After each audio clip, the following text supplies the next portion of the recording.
तो हम ये देख सकते हैं, ये हमारा डाइजेस्टिव सिस्टम का डायग्राम है। इसमें माउथ से स्टार्ट होके एनस पे एलिमेंट्री कैनाल जो है वो ख़त्म होती है। तो हम जब फूड हमारी बॉडी में एंटर करता है, सबसे पहले कहाँ आएगा? माउथ में। माउथ से कहाँ जाता है? बक्कल कैविटी, या फिर इसका दूसरा नाम ओरल कैविटी। जो भी हमारे माउथ के अंदर है उसको हम कहेंगे ओरल कैविटी। फिर इससे आएगा फेरिंक्स, जो कि हमारे नेक रीजन में होता है। फेरिंक्स से फिर हमारी फूड पाइप आ जाएगी, जिसको हम बोलते हैं ईसोफेगस। ठीक है, और ये फूड पाइप किस में ओपन होगी? स्टमक में। स्टमक से फिर स्टमक किस में ओपन होगा? ये स्मॉल इंटेस्टाइन। स्मॉल इंटेस्टाइन से लार्ज इंटेस्टाइन, और लार्ज इंटेस्टाइन से लास्ट पार्ट हमारा एनस। एनस से बॉडी के बाहर। तो हम कह सकते हैं फूड ने एंटर किया माउथ के थ्रू, माउथ से बक्कल कैविटी, बक्कल कैविटी से फेरिंक्स में, फेरिंक्स से ईसोफेगस, फूड पाइप है जो हमारी, ईसोफेगस से स्टमक में, स्टमक से स्मॉल इंटेस्टाइन, और स्मॉल से फिर लार्ज इंटेस्टाइन, और लार्ज इंटेस्टाइन से एनस के थ्रू बॉडी के बाहर। ठीक है यहाँ तक। अब हम एक एक करके सभी पार्ट्स में करेंगे कि कहाँ पे कैसे डाइजेशन होती है।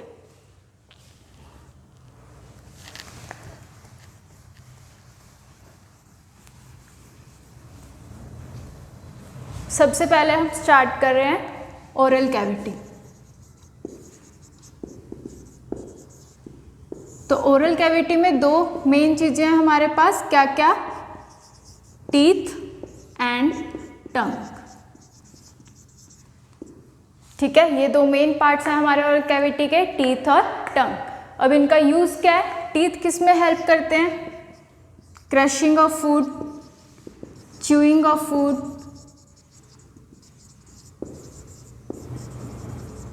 ठीक है, basically crushing, chewing of food, food के बड़े पार्टिकल्स को स्मॉल पार्टिकल्स में कन्वर्ट करना। ठीक है, अब जो टीथ हैं हमारे, उनके रिगार्डिंग हम यहाँ पे तीन अलग अलग टर्म्स यूज करेंगे। सबसे पहली हमारी टर्म है थिकोडोंट।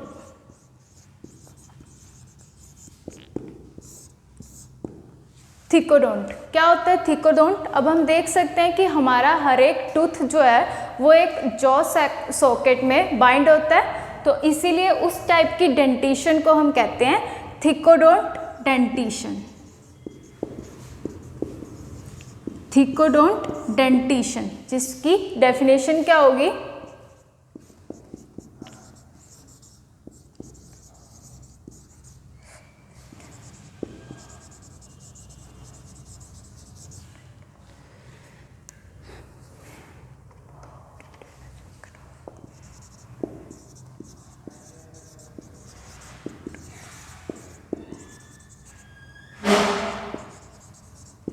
Each tooth is embedded in a socket of jawbone, और इस टाइप की डेंटिशन को हम कहेंगे थिकोडोंट डेंटिशन, जो कि मोस्टली मैमल्स में होती है और ह्यूमंस में प्रेजेंट होती है। ठीक है, क्लियर है ये टर्म थिकोडोंट डेंटिशन। उसके बाद सेकेंड टर्म हमने जो करनी है वो है डायफायोडोंट।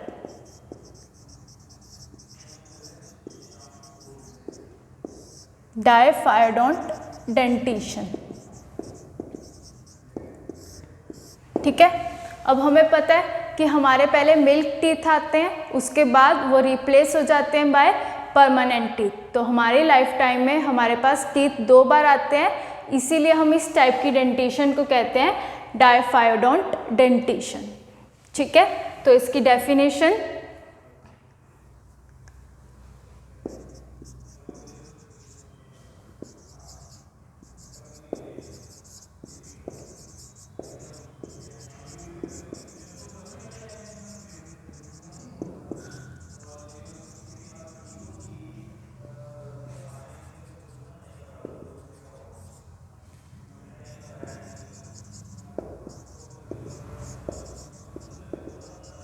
to 2 sets of teeth are formed in humans during their lifetime.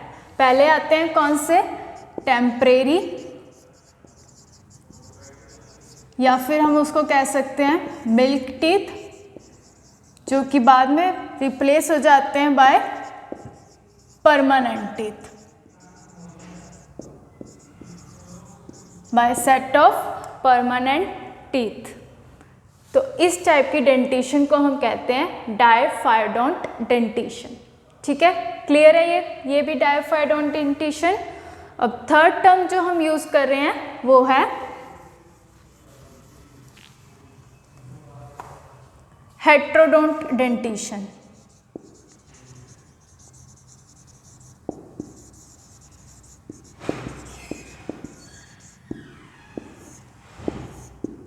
Heterodont dentition, hetero means क्या होता है, अलग अलग। हमें पता है अब हमारे टीथ जो है वो सभी सेम नहीं है, अलग अलग टाइप के हैं। बेसिकली हमारे पास 4 टाइप के टीथ हैं, तो इस टाइप की डेंटिशन को हम कहते हैं हेट्रोडोंट डेंटिशन। ठीक है, तो इसकी डेफिनेशन, देयर आर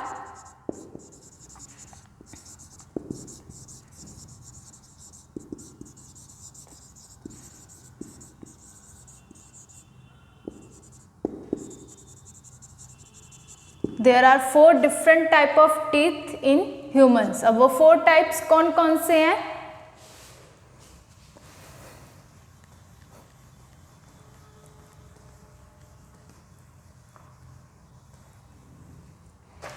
सबसे पहले इंसीजर्स, फिर कैनाइन्स, फिर प्रीमोलर्स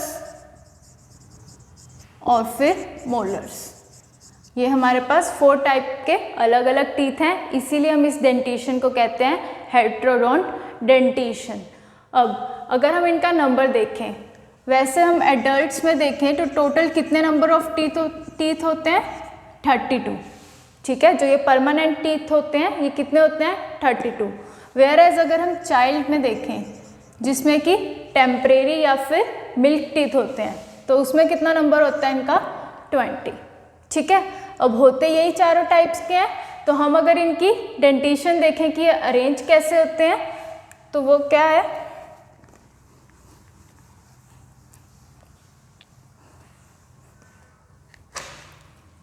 सपोज हमारा ये माउथ है, इसमें हम अगर हाफ अपर जॉ लेते हैं तो यहाँ पे पहले इंसीजर्स, फिर केनाइन्स, फिर प्रीमोलर्स, फिर मोलर्स, इस टाइप से अरेंज होंगे। ऐसे ही सेम यहाँ पे incisor, canine, premolar, molar, same नीचे होगा। तो इस बेसिस पे हम एक डेंटल फॉर्मूला बनाते हैं, डेंटल फॉर्मूला, जिसमें हम क्या देखते हैं कि हमारे पास कितने इंसीजर्स हैं, कितने केनाइन्स हैं, कितने प्रीमोलर्स हैं और कितने मोलर्स हैं। तो इंसीजर्स की बात करें एडल्ट के केस में कितने होते हैं, वो 2। केनाइन की बात करें तो वो 1, प्रीमोलर्स 2 और मोलर्स 3। ये एडल्ट्स में होते हैं। तो डेंटल फॉर्मूला क्या हो जाएगा, 2 1 2 3, 2 1 2 3। ये किसका होगा, अब राइट एंड हाफ का। सेम यहाँ पे भी ऐसे होंगे, इंसीजर, केनाइन, प्रीमोलर, मोलर।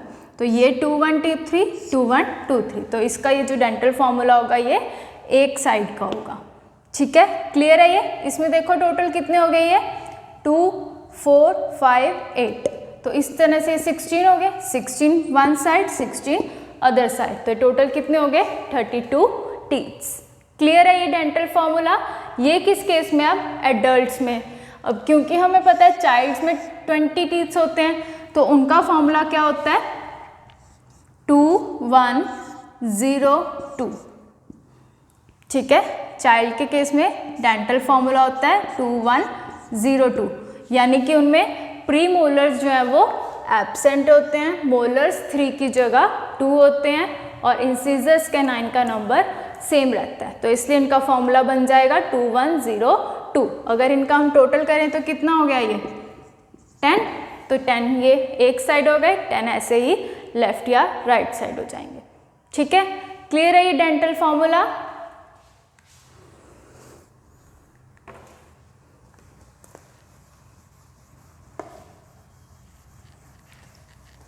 ये था हमारा टीथ के बारे में, जिसमें हमने 3 टर्म्स की हैं उसकी डेंटिशन की। कौन कौन सी? हेट्रोडोंट, डायफायोडोंट और थिकोडोंट। और दूसरी चीज़ हमने किया उसका डेंटल फॉर्मूला। ठीक है, अब हम बात करते हैं टंग की।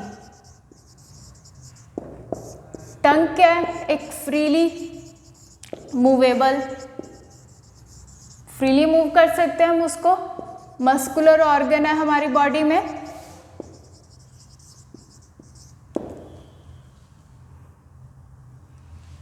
ठीक है, फ्रीली मूवेबल है, मस्कुलर ऑर्गन है जो कि अटैच्ड है किससे? ओरल कैविटी से। किसके थ्रू? Bye frenulum. ठीक है, टंग ओरल कैविटी से अटैच है, किसके थ्रू? Bye frenulum. ठीक है, टंग का काम क्या है? ये उसको जो भी हमारी बॉडी के अंदर, जो भी हमारे माउथ के अंदर फूड एंटर करता है उसको सॉफ्ट करती है ताकि वो इजीली डाइजेस्ट हो सके। तो इसके अंदर हमें देखा है कि टंग के ऊपर कुछ पैपिला होते हैं, जिनमें क्या होते हैं? कुछ पैपिला में टेस्ट बर्ड्स होंगे जिनकी हेल्प से हम फूड को टेस्ट कर सकते हैं कि ये स्वीट है, सोर है, बिटर है। तो वो सब किसकी हेल्प से करते हैं हम? टेस्ट बर्ड्स, जो कि कहाँ प्रेजेंट होते हैं? हमारी टंग पे। ठीक है, क्लियर है ये?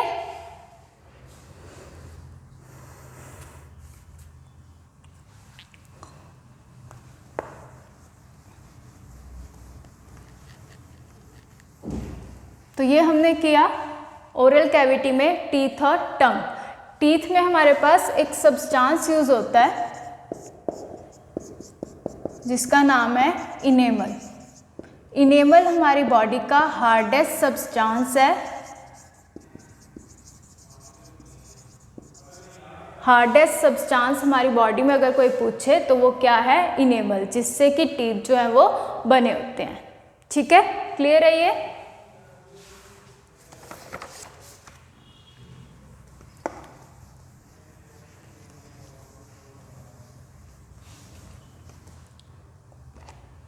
ठीक है, तो हमारा माउथ हो गया, माउथ में ओरल कैविटी थी वो हो गया। अब यहाँ बीच में एक नेक रीजन में बॉक्स आएगा जिसको हम बोलेंगे फेरिंक्स। फेरिंक्स क्या है? एक कॉमन पैसेज है किसके लिए? फूड और एयर के लिए। फूड और एयर दोनों जो है वो पास होते हैं किससे? फेरिंक्स से। तो ये एक कॉमन पैसेज है। ठीक है, क्लियर है? अब 2 पाइप्स हैं हमारे पास। हमने एक किया, एक ईसोफेगस और एक हमने की अभी करेंगे उसको ट्रैकिया। ट्रैकिया क्या है? हमारी विंड पाइप। ईसोफेगस हमारी फूड पाइप। तो ये दोनों ओपन होती हैं इनटू फेरिंक्स। ठीक है, उसके बाद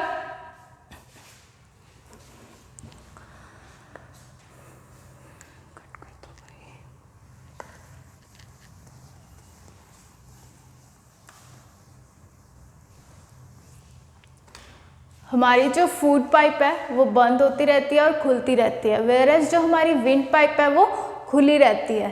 तो इसीलिए कई बार होता है कि हम जब खाना खा रहे होते हैं तो हमारा जो खाना है वो फूड पाइप की बजाय विंड पाइप में चला जाता है। तो उसको अवॉइड करने के लिए हमारे पास एक फ्लैप होता है जिसको हम बोलते हैं एपिग्लोटिस।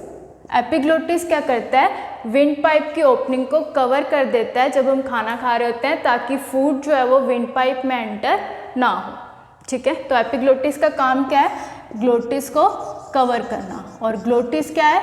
विंड पाइप की ओपनिंग। क्लियर है ये? तो ये था हमारा फेरिंक्स के बारे में। उसके बाद हम आते हैं ईसोफेगस पे।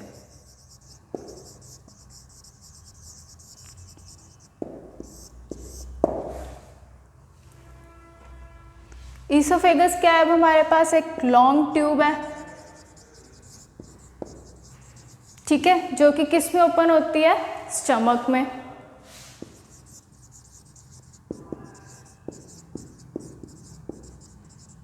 अब फूड जो हम खाते हैं वो विंड पाइप में आएगा, विंड पाइप से स्टमक में जाएगा, सॉरी फूड पाइप में आएगा, फूड पाइप से स्टमक में जाएगा। तो फूड पाइप में कॉन्ट्रैक्शन एंड रिलैक्सेशन होती है मसल्स की, जिसकी हेल्प से फूड जो है वो उसमें मूव करता है।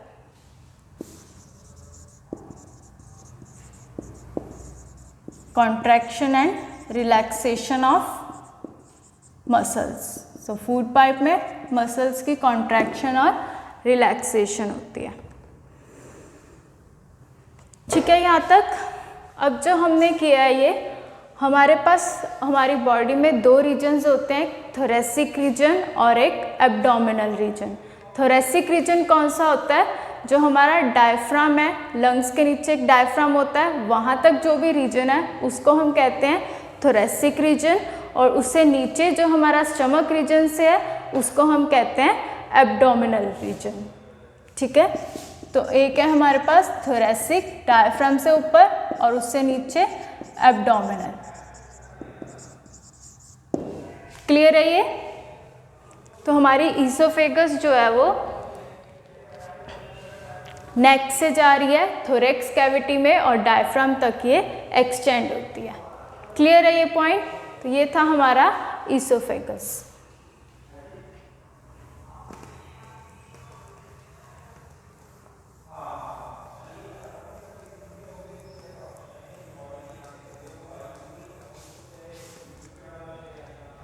उसके बाद हम देख सकते हैं ईसोफेगस ओपन हो रही है इनटू स्टमक। तो अब हम बात करते हैं स्टमक की। ठीक है, स्टमक जो है उसको हम फर्दर 3 पार्ट्स में या 4 पार्ट्स में डिवाइड कर सकते हैं। कौन कौन से?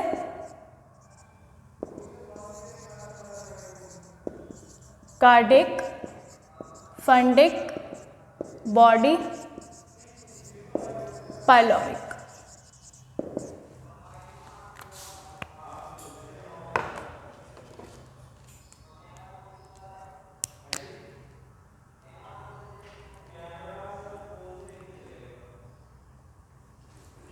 तो ये 4 मेजर पार्ट्स हैं स्टमक के, कार्डिक, फंडिक, बॉडी और पाइलोरिक। कहाँ कहाँ होते हैं अब ये?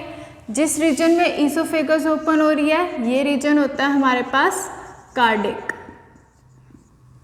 ठीक है, उसके बाद यहाँ वाला जो रीजन होता है ये होता है फंडिक, और ये जो बीच में रीजन होता है ये है हमारे पास बॉडी, और जो लास्ट पार्ट है स्टमक का जिससे वो स्मॉल इंटेस्टाइन में जाता है वो है पाइलोरिक।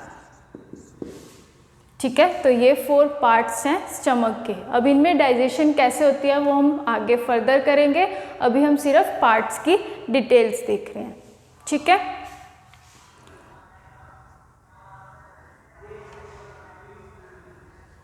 उसके बाद अब हम नेक्स्ट पार्ट करते हैं।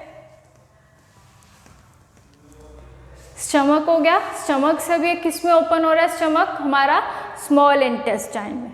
ठीक है, तो हमारे पास जो रीजन है वो है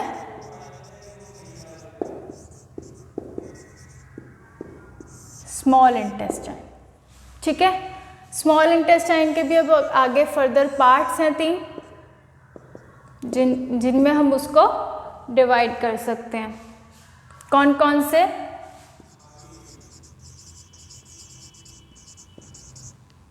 ड्यूोडेनम, जेजुनम, इलियम।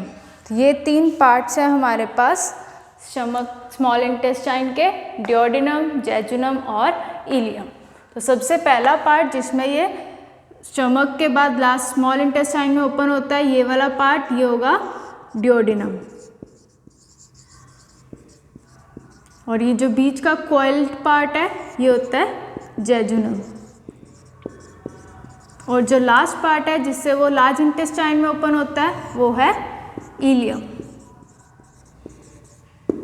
ठीक है, तो ये 3 पार्ट्स हैं हमारे पास किसके? स्मॉल इंटेस्टाइन के। क्लियर है ये? ड्यूोडेनम, जेजुनम और इलियम। अब ये जो स्मॉल इंटेस्टाइन है हमारा, ये एक मेजर पार्ट है डाइजेस्टिव सिस्टम का, क्योंकि इसमें हमारी मैक्सिमम डाइजेशन और एब्जॉर्प्शन होती है। क्लियर है?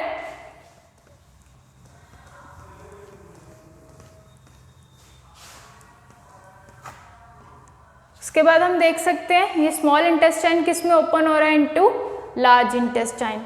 तो लार्ज इंटेस्टाइन के बारे में बात करते हैं अब हम।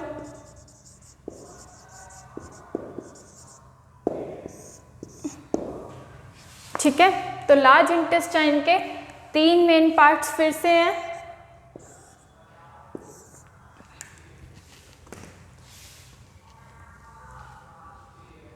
कौन कौन से?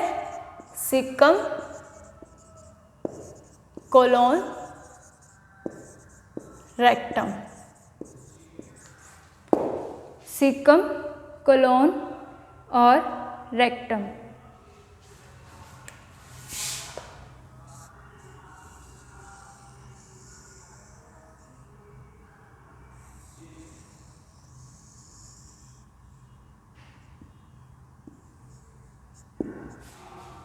ठीक है, तो हमारे पास सबसे पहले हम बात करते हैं सीकम की। ये लास्ट पार्ट एक पाउच लाइक स्ट्रक्चर प्रेजेंट होता है जो कि ओपन हो जाता है into vermiform appendix.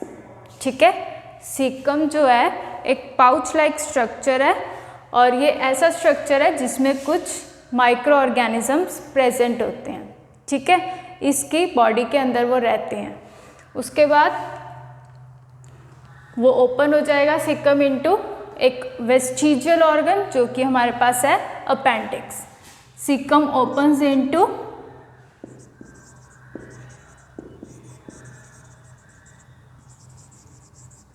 Vermiform appendix जो कि क्या है, एक वेस्टिजियल ऑर्गन। ठीक है, वर्मीफॉर्म अपेंडिक्स और जो क्या है, एक वेस्टिजियल ऑर्गन। वेस्टिजियल ऑर्गन का मतलब क्या है कि वो ऑर्गन जो पहले हमारे एंसेस्टर्स के केस में फंक्शनल था लेकिन अब ये इतना फंक्शनल नहीं है। जैसे जैसे एवोल्यूशन हुआ है तो इसका यूज़ जो है वो कम होता गया। ठीक है, उसके बाद सेकंड पार्ट हमारे पास आएगा कोलोन। कोलोन को आगे हम फिर से फर्दर 4 टाइप्स में डिवाइड कर सकते हैं। कौन कौन से होंगे वो 4 types? Descending colon, transverse colon, sigmoid colon और एक असेंडिंग कोलोन। ये 4 पार्ट्स होंगे जिसमें ये कोलोन जो है ये डिवाइडेड होगी। कैसे? ये जो पार्ट होगा ये हमारा, ये होगा असेंडिंग, ये हो गया ट्रांसवर्स, ये हो गया डिसेंडिंग और ये जो लास्ट पार्ट होगा हमारा ये होगा सिग्मोइड कोलोन। ठीक है, क्लियर है ये इसके पार्ट्स। उसके बाद लास्ट पार्ट है हमारा इसका रेक्टम जो कि एक पाउच लाइक स्ट्रक्चर है जिसके अंदर फेसेस जो है वो टेम्परली स्टोर होंगे और वो बाद में रिमूव हो जाएंगे थ्रू एनस। तो एनस बॉडी का लास्ट पार्ट जो ओपन होगा और वेस्ट मटेरियल को रिमूव करेगा। ठीक है, तो ये था हमारा पूरा डाइजेस्टिव सिस्टम का स्ट्रक्चर।